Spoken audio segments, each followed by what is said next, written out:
كان الكلام حوالين مشكله الكابتن محمود الخطيب ومشكله الساعات ومشكله الكلام ده كله.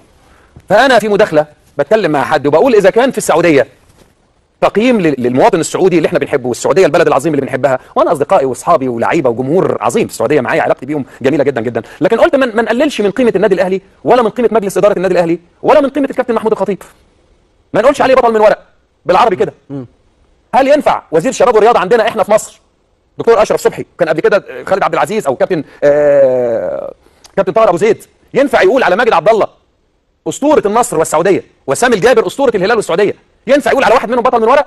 لا طبعا. انا قلت كده، ما ينفعش عندنا حد يقول كده، وبالتالي ما ينفعش وزير شباب والرياضه في السعوديه يقول على الكابتن محمود الخطيب بطل من ورق.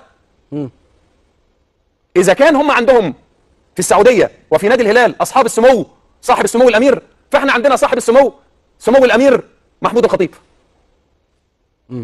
ده انا بقول كده للاهلي وللخطيب. اتفاجئ بعدها بشويه ان بيتبعت جواب لمنع احمد الطيب من التعليق على مباريات النادي الاهلي في بين سبورتس. يا راجل انا مش بدي لك حقك، انا ما بقللش من السعوديه ولا من اي مسؤول في السعوديه، لكن ما بقبلش حد يخصني يا اخي يتهان او يتقلل منه، لان احنا ما نقدرش نعمل كده مع حد في السعوديه، لان قيمه السعوديه وتاريخ السعوديه وعلاقتنا بالسعوديه ما تسمحش ان احنا نعمل كده. لكن انا يا اخي قلت لك كده يا اخي، قلت لك انت صاحب السمو، انت سمو الامير محمود الخطيب. صحيح. عندنا احنا ده كده واكتر من كده يا اخي. ايوه. خلي بالك الكلام ده احنا بنقوله احنا في قناه الزمالك.